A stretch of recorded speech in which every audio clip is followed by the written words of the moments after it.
کوم په نامه د لوی خدای چې ډېر بخښونکی او مهربانه دی. د ټولو نه اول زه د نوجوانانو قبایل شکریه ادا کوم چې په دې اهمه ایشو باندې دا درنه جوړ کړه.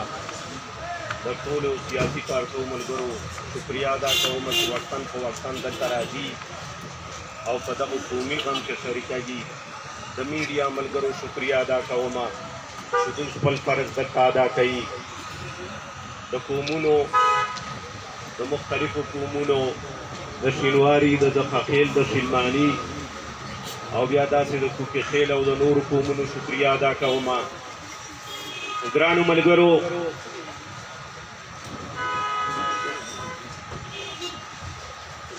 ملګرو نن که تاسو وګورئ د باجوړ نه ونیسه تر وزیرستانه پورې چې څومره سابقه فاټه ده هغه ټول په ژړا باندې سر دي. د بدقسمتۍ نه چا مخې ته لاشونه پراته دي، د چا مخې ته د بچو د رزق مسله پراته ده او د چا مخې ته قومي مشکلات پراته دي. خو د بدبختۍ نه داسې یو حکومت راغلی دی، داسې د ظلم او د جبر نه ډک یو حکمران راغلی دی چې د جنرال ضیاءالحق په وخت کې کوم پوزیشن د دغه بارډر و د هغه نه نن سبا دا حالات بدتر دي. ګرانو ملګرو حوصلې به یول نه وي په کار. موږ د دې خبرو سره ژوند تړل شوی دی، همدغه تحریکونو سره ژوند تړل شوی دی، همدغه جلسو جلوسونو سره ژوند تړل شوی دی. ما په دې خبرو باندې حوصلې غورځوئ، ما د چا پروا ساتئ او ما په خیال چې دا تاسو دا خبره کړئ چې څوک نشته دی نو د دې درمې نه خو اول څوک خبر نه او د دغه باوجود دومره مخلوق راغلی دی او دا چې ته جاري ساتې نو ما په خیال چې انشاءالله چې دا به رنګ راوړي. نن که تاسو وګورئ په جاني خیلو کې زمونږ او د ستاسو غوندې یو علاقایي کس یو مشر هغه په ټارګټ کیلینګ کې مړ شو. نن 21مه ورځ ده چې هغه ورته ناست دي. زه د هغو جذبې ته سلام کړم. اوس پرون دوی دا فیصله وکړه قومونه چې راپورته شي حکومتونه اړوي، په دې باندې حوصلې مه بیاوئ. نن 21مه ورځ ده چې هغه ناست دي او اوس یې دا فیصله وکړه چې سبا به مونږ اسلام آباد ته ځو. نو تاسو ګورئ چې دا بزدله حکمران دا کوم کردار ادا کوي. هغو ته دا پته ده چې که په حقیقت کې دا خلک راپورته شي نو دغو ته زمونږ بیا هغه رکاوټونه نشي ټینګېدی کوم چې مونږ مخې ته ورته ایښي دي. څو پورې چې د بارډر خبره ده تاسو وکاته دلته زما دا نور ملګري هم ناست دي، سیاسي ملګري ناست دي. مونږ مخکې یو خبره سره کړې وه چې که کله داسې خبره راځي نو مونږ به ټولې سیاسي پارټۍ دلته راولو. او تاسو وکاته چې په تېره میاشت کې مونږ د عوامي نسل پارټي صرف او صرف په دغه د بارډر په ایشو باندې او دغه د انرسۍ د ظلم او د بربریت په ایشو باندې د ټولې صوبې نه هغه سرې مچۍ راغونډې کړې او دلته هم دوی ته ښکاره کړې چې که ته دا خبره کړې چې دا خلک ځان لري او څوک نشته ورسره نو راشه ستا که په پلار کې ایمان نو نن ته دا سرې مچۍ وګوره او ته یې ایثار یې کړه چې ته څنګه ایثارولی شئ. او هغه تاسو وکاته چې د جمرود نه ونیسه تر لنډي کوتله پورې څومره کانټینري دوی لګولې وې، څومره رکاوټونه دوی جوړ کړي وو، نه هغه رکاوټونه پاتې شو، نه هغه کانټینري پاتې شوې، نه هغه پولیس او ایف سي پاتې شوه او د دغه منزل ته هم ځان راورسوله. او په دې دا خلک ښه ځان پوهې که چې دا سلسله مونږ ودرولې نه ده. که تا دا خیالي چې یو لهر و تیر شو نه، داسې نه ده. د پښتون په غم کې مونږ ټول سیاسي پارټۍ سره شریک یو. هغه که په جاني خیلو کې ده، هغه که په وزیرستان کې ده، هغه که په باجوړ په مومندو کې ده، هغه که په کورمه کې ده او که په خیبر کې ده. موږ ټول په دغه غم سره شریک یو. انشاءالله مختلفې سیاسي پټۍ به راځي. دې درنې له دوام ورکړئ چې څوک غلي په چا کې فرق کي، څوک د دغه غرض دپاره دا باډري بندوي، دا به په هغو خلکو باندې زوري، په تاسو باندې هېڅ زور نشته. بېغمه دلته ناست اوسئ. ګرانو ملګرو، د دوی غلاګانې خو نن هم روانې دي. چا وی چې باډر بند دی، باډر صرف او صرف زما د بچي د رزق لپاره بند شوی دی، صرف زما د ټوډۍ لپاره بند شوی دی، صرف زما د فلاین کوچ لپاره بند شوی دی، صرف زما د لاسګاډي والے لپاره بند شوی دی، صرف زما د ګنډمار دپاره بند شوی دی. د ده لپاره نن هم باډر کولاو دی. د دې مخې خلک په پیسو کې باسي او هغې مخې هم په پیسو راکې باسي. د لپاره خو کولاو دی. نو ګرانو ملګرو، دا خلک له په دې خبره باندې ښه ځان پوهې کا، په واللهي کې دا شی ته سرته ورسوي. قومونه ژوندي دي، بیدار دي. ستا کوپړۍ خرابه ده، ستا دا سوچ غلط دی، ستا دا پالیسي غلطه ده، دا ستا فکر غلط دی. نن ستا په کرتارپور باندې او په واګه باندې د کروني هېڅ ذکر نشته دی او ما ته دلته سور اور جوړ کړی دی چې که دا خلک راکېوته، دا په کوم وخت کې چې کرونا نه وم ستا دا ډرامې ورته جوړولې، ستا د غلغل چکي لپاره خپلې لارې ورته کولاو کړي دي. هغه ازادي دي، په هغه کې نه کرونا شته دی، په هغه کې نه ټېسټونه شته دی، نه SOP شته پکې. او دلته مونږ ته دا مسلې راایستلي دي. په دې ښه ځان پوه کا چې ته به څو پورې مونږ تنګ کړې، څو پورې به دا سلسله ته وچلایې. دا خو زمونږ د رزق مسله ده. مونږ چې د لوږې د لاسه مرو، خو د ستا په ګولۍ باندې دا بیا مړه شو که نه. انشاءالله تا څه خیال دی چې داسې به په قوم کې 2 او 4 کسان راپورته کېږي او زه به ډرامه ورسره جوړوم او د نورو خلکو له به بیا په سترګو باندې پټۍ ږدمه، دا به څه نه ویني. دا ستا غلط سوچ دی. قوم بیدار شوی دی. په قوم کې پوهې خلک شته دی، سیاسي خلک شته پکې، باشعوره خلک شته پکې. او دا هم په دې خبره باندې ځان پوهې کا چې موږ سره بیل هم نه یو،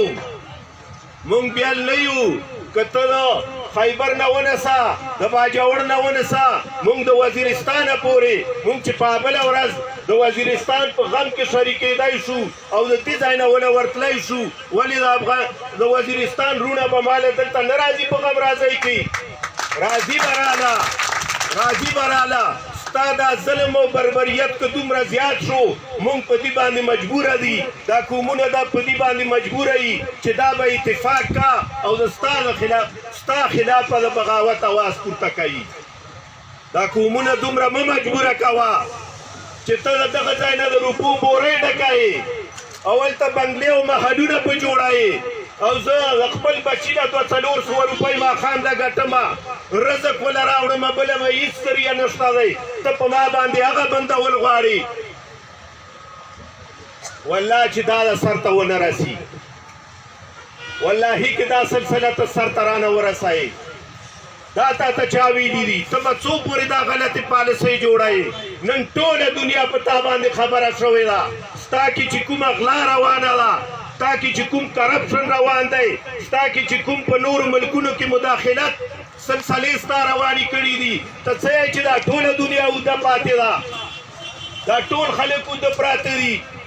او د زما په پالیسیو باندې خلک نه دي خبر. ستا نن خپل ملک، خپل ریاست هم تباه او برباد که، ستا خپل عوام هم تباه او برباد که. یو صرف او صرف یو مخصوصه طبقه ده چې هغه خپل جیبونه او خپلې بورۍ ډکوي، نور ټول خلک یې تباه او برباد که. نن ته وګوره، ستا د بارډر مینجمنټ نه مخکې خپله پالیسي ته وګوره او د بارډر مینجمنټ نه بعد ته خپله پالیسي وګوره چې ستا ایکسپورټ په کوم پوزیشن کې دی. نن ستا ایکسپورټ په کوم پوزیشن کې دی؟ اخر ته د ریاست نه څه جوړول غواړې؟ څه مقصد دی؟ د خدا مقصد شو چې ستا پالیسي صرف او صرف پښتونکش پالیسي ده او دا پښتونکش پالیسي ستا نوره نشي چلېدی. پښتون بیدار شوی دی. ته څو پورې خلک زور کوې؟ تکه هر څومره دي کې ورکړي شاته د خلکو نن دیوال راغلی دی دیوال راغلی دا مجبور دي چې اوس په ستا په ګریوان کې لاس اچوي ګرانو ملګرو دا ستاسو دا د تورخم خلک ناست دي زما ډېر د دې معاملاتو نه خبر دي نن ته وګوره زمونږ قوم کې داسې بې اتفاقۍ پیدا کړي دي چې هر څه یې رانه خپل کړه اوسه پورې د فیز 1 ذکر سره چا په ذهن کې هم نه و دا فیز 1 او فیز 2 دغه ته یی چې دا تورخم په دوه حصو باندې کله چې دا انرژي راغله نو تورخم یې په دوه حصو باندې تقسیم کړه چې یو فیز 1 شو دا د پلن عالي چې کوم دی دا فیز 1 شو او دا دلی چې کوم دی دا فیز 2 شو په دغه فیز 1 کې تاسو مال صرف او صرف د 2 کلو لپاره دومره ځای راکړئ په همسایه‌توب باندې د برادرۍ په بنیاد باندې چې زه دلته په فیز 2 کې خپل کار مکمل کړم نو بیا به زه د هغه ځای نه کډه رابار کوم نن یې زما یو څو کسان په لاس کې اخیستي دي اوس هغه د مذاکراتو ټولې خبرې ختمې دي اوس په فیز 1 باندې خبرې روانې سوچ وکړئ کومه دا صرف د یو کس خبره نه ده دا د خوږخیل خبره نه ده دا د شینواري خبره نه ده دا د زقاقیل یا د شینباني خبره نه ده نن چې کومه پالیسي دوی دلته اختیاروي هغه پالیسي دوی بیا په وزیرستان باندې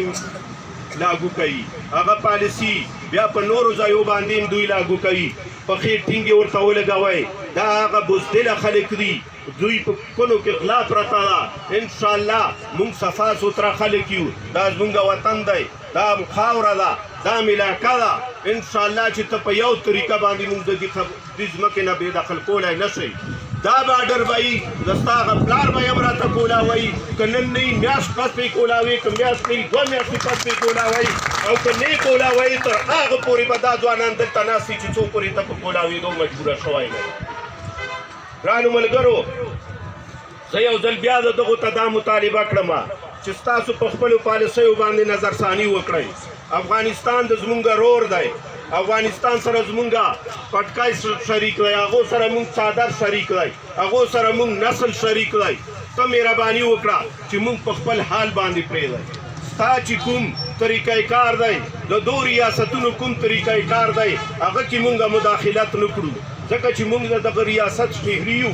مونږ دلته شناختي کارډ اخیستی دی مونږ دلته پاسپورټ اخیستی دی خو دا ستا دا کومې ناکرده پالیسۍ چې یي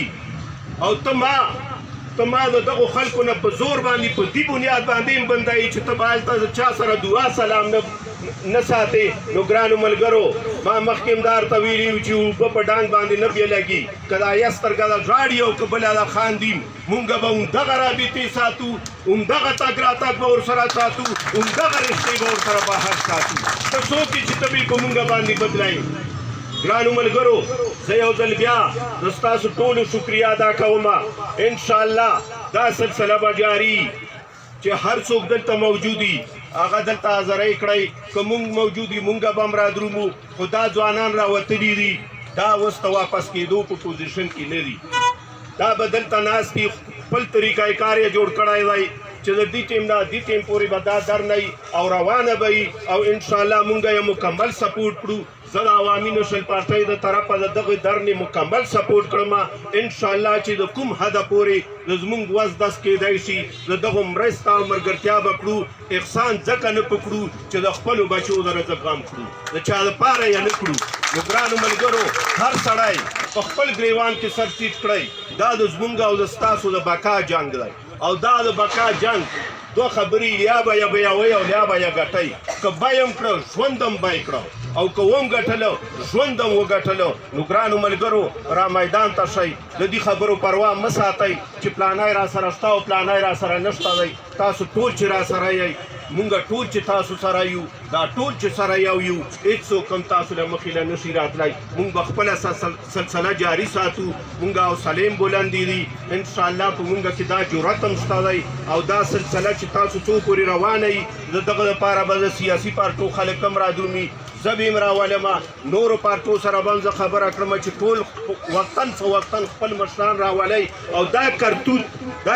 چې دوی یې پټ ساتي د خلکو نه د دنیا نه د میډیا نه او د بین الاقوامي اقوامونه پټ ساتي دا ټول کرتوت په دوی ورته ښکاره کوو او انشاءالله دا بدامني چې دوی په دوی وطن کې خورا کړې ده په دوی ولس کې خورا کړې ده په دوی پښتون قام کې خورا کړې ده د دغو خبرو نور اجازت موږ نه وله ورکوو زه یو ځل بیا د ستاسو ټولو ډېره شکریا ادا کوم ډېره مننه ښاد او بریالي اوسئ